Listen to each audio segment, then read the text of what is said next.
What's up, guys? Welcome back to NeXt Gaming, where we cover everything newsworthy that pertains to games. And today we have a lot to talk about, but not really. Mostly Gamescom news and a couple other news topics. But let me just get right into this. So, Days Gone is getting a live-action adaptation. We don't know if it's TV or film, but I would honestly prefer it to be a TV series, just so it could, you know, have some good writing and story concepts and really flesh it out a lot more than what a film would probably do. Um, Next up is Project Cars 1 and 2. They're getting delisted soon. Obviously, licensing and IP issues with older games do come about, and this is EA we're talking about, so it's to be expected. However, if you can't get your hands on it in time before it's delisted, you do have 3. You can get 3 if you have to. That's the newest one, so there you go. And lastly, on the smaller news, Nintendo has announced the Treehouse Event for tomorrow at 9:30 a.m. Pacific Time and 12:30 p.m. Eastern Standard Time. So yeah, it's just a deep dive into new Splatoon 3 single player gameplay stages for the Splatfest and the world's first gameplay reveal of Harvestella, a timed exclusive publishing cooperation with Square and Nintendo. So you have that. But yeah, so if you guys are into that, it's not really my thing. Not really into those games as much, but if you guys are, tune in tomorrow. It's morning in the West Coast, afternoon in the East Coast. So yeah, there you go. So into the larger topics, I wanted to talk about the PSVR2. It's coming early 2023, and you can see from this post from PlayStation UK's Twitter. I mean, honestly, all this is telling me is that we're going to get probably a September or October, maybe even both PlayStation showcases. With either, if they do one, they'll probably just have a majority of VR games involved, because you have to present what you're selling. And if it's Q1 2023, then I'd say, they have about 4 or 5 months to get, a lot of marketing together. And they might even do another showcase right before it launches, but I'm expecting at least October for sure, to be probably VR centered. So if it does happen, if it doesn't, I'll eat my words. So there you go. And then Embracer has actually bought the Lord of the Rings IP rights to adapt books into film and video games. That is actually really wild, because you just don't figure Embracer to buy Lord of the Rings IP like fully. You could see them getting video game IP rights, but to have the whole mantle, have Jesus take the wheel type of scenario, that's definitely interesting. But what I find interesting more than that is the fact that Lord of the Rings has been probably one of the biggest franchises in history for the past 20 years, or about 20 years, and we've only had pretty much Shadow of Mordor and Shadow of War to be like held up to a higher standard in gaming. Everything else is like, I think they had a game when, like, in 2004 when the movies were coming out, but it really wasn't a super awesome game, probably for the time maybe, but they haven't been able to make a lot of the games based in the universe. And I feel like Lord of the Rings could really, they could make a Skyrim level RPG if you really dived into it on a massive scale. And maybe Embracer can save Lord of the Rings, because that Gollum game, oh my god, that Gollum game looks terrible. So yeah, that just looks sad to me. Next up on the news reels, there's some leaked screenshots of The Last of Us Part 1 on Twitter, revealing that there's some skins that you can get. Not really my thing. I don't really care, but yeah, you can get God of War Ragnarok, Sly Cooper, Resistance, Shadow of Colossus, Horizon, Returnal, Jak and Daxter, Uncharted. There's all a bunch of skins like backpacks, glasses. I don't remember The Last of Us ever having anything like that, but I'm not really a fan anyway, so I might not have noticed.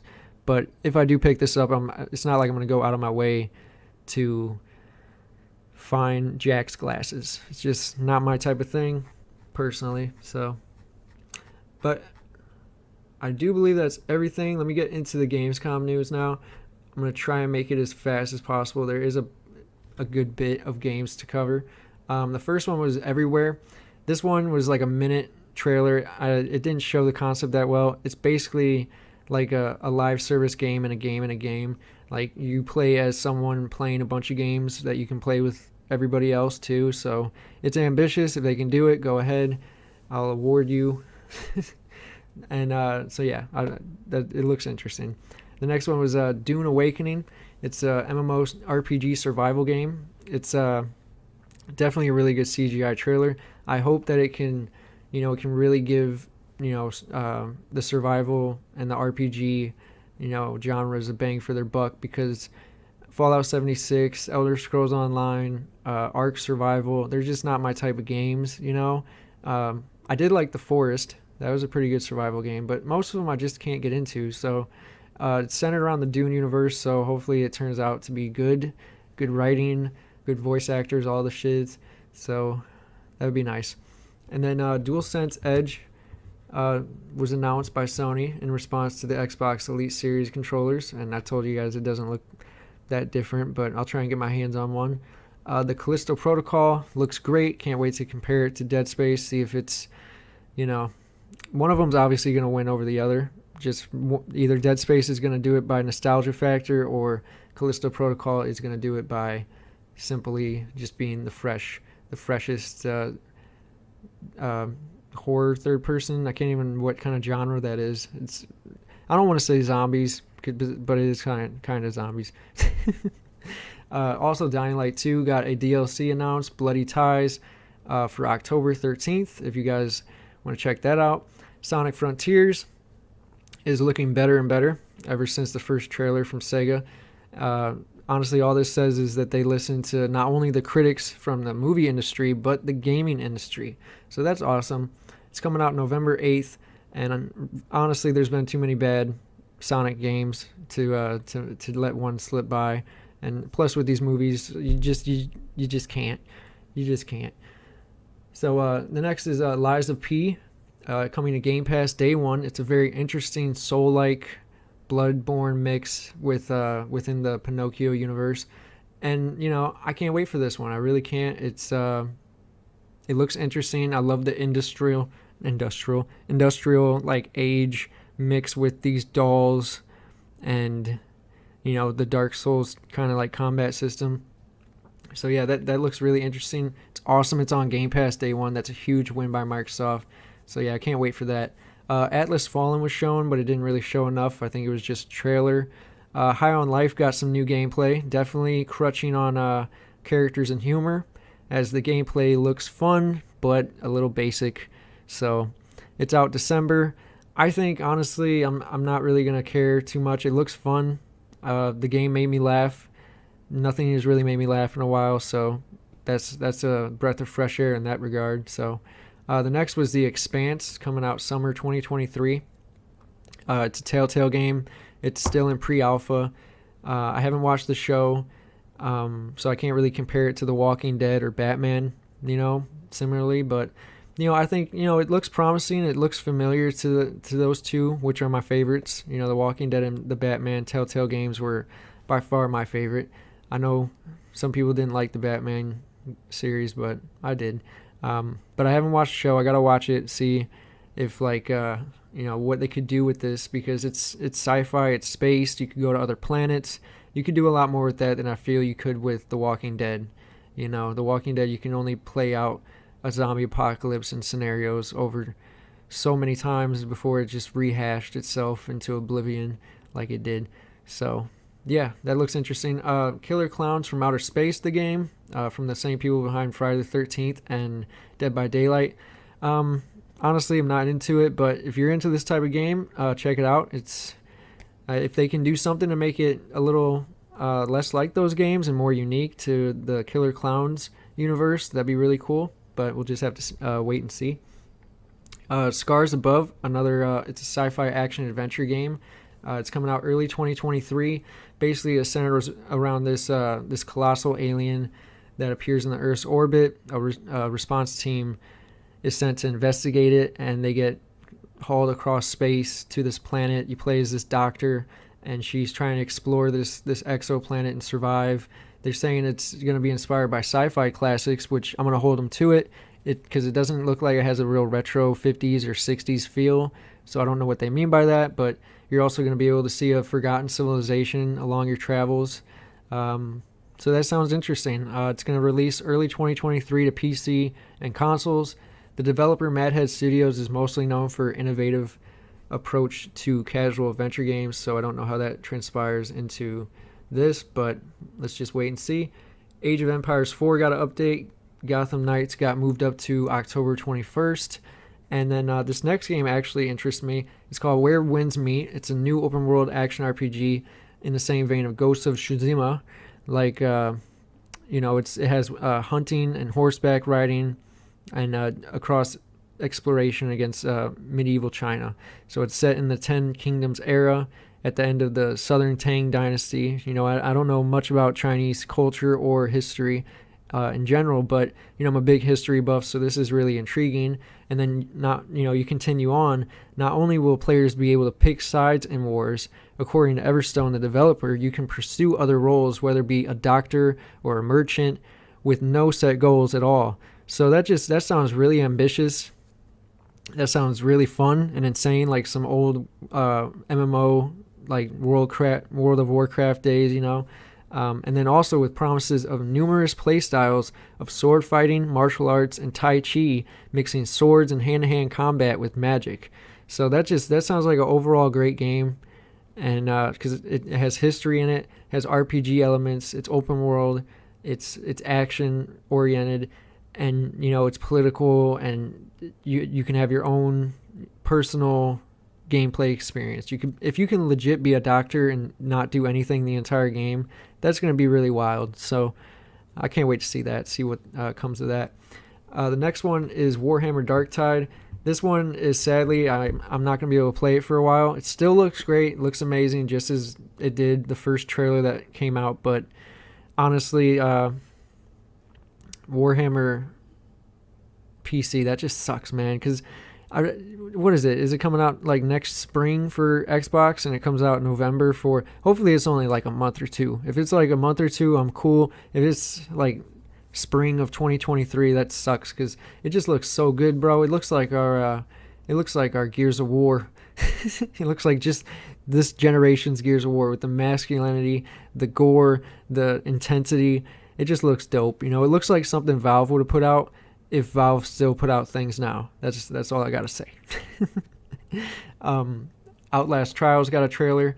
Don't know what's going on. It's like this conversion therapy with a twist of what Outlast is, the dimensional shit. So that looks interesting. That comes out this fall. Dead Island 2 also got a CGI and gameplay trailer. Hopefully, it isn't doomed like Saints Row, but it's coming out February 3rd, 2023. Hopefully they don't come out with bugs and a bunch of technical issues, so that would be nice. But before I get going, I just wanted to talk to you guys about this interview that happened at Gamescom. So I kind of like slumped it in with the Gamescom news with director David Stenton of Dead Island 2. I went over some highlights from some questions that he got. So the first question was centered around, is Dead Island 2 picking up right after the development from 2014 or 15, whenever they kind of switched up the development. And he said no, it's completely a fresh start because they had to go from CryEngine to Unreal Engine 4. The staff and the talent has stayed, but in terms of mechanics and techniques, it's a fresh start. So that's good to know that we're not running this game on a outdated engine. But he also then continued on to say that the Dead Island 2 follows the first Dead Island, but has, a lot of new world building. So that's awesome. It follows the timeline, and there might even be some characters from the first game in Dead Island 2. So that's really interesting. I think it was the black guy. I'm just not sure. So, and then the interviewer asked how LA is split up, and he replied, LA is split into districts ranging from small to more larger, vast spaces. So this is going to be really interesting to dive into because I went to LA in 2017, so it'd be really cool to look back and kind of see what's the scope. If it's smaller than actual LA, I'm guessing it will be, but how the scope is, I'm just interested. Just the same way as I play Microsoft's Flight Simulator, go over to real cities just to see what they really look like. It's going to be that type of vibe with that. But yeah, small to more larger, vast spaces. It'd be interesting to see how many large spaces compared to how many small, but I guess we'll find out. And the last thing is that they're trying to add personality to the zombies instead of just being massive hordes. And he referenced World War Z, but I think he's really, like, the best comparison is Back 4 Blood. So you have Back 4 Blood, you have hundreds of zombies, hundreds of AI coming at you, right? But they're all like the same. They're all relatively, they're not unique whatsoever. So that sucks, right? So they want to make the zombies have personality. So they're saying, like, if you go to the beach or you go to the boardwalk, you might be able to see like some roided out big buff zombies, because that's what they used to do when they were alive, and they're trying to give it, these zombies personas, and that's awesome. You could also get like the rollerblading girls that rollerblade at you, I'm assuming at a skate park or on the boardwalk. So that just sounds creative. That sounds fun. That sounds different. Like, it's not just your run-of-the-mill zombies experience. It's going to be funny. There's going to be humor involved in it. So that's awesome. And then, just the fact that they're going for, as he said, a horror sci-fi 80s feel, literally what he said, that's insane. That sounds right up my alley. I love the 80s. I love the gore fest of the 80s. That's going to be, and the storytelling, I think they're going to implement it in that way too. So that's cool. And then he went over on the gore mechanics as well, saying that it's down to the hair, skin, fat, muscle, bones, and all the organs, with each individual destruction mechanic. So, I mean, it just sounds amazing, but, it might be too good to be true. I don't know. With the way that Saints Row went out, with the technical bugs and glitches and issues, I'm not going to make any promises, and I'm not going to hold my breath, but I do want to pick this one up. This one looks really fun, and I'd love to go back to the Dead Island universe. But that's it for today, you guys. Catch you guys later. This has been NeXt Gaming. Like, comment, and subscribe. Peace out.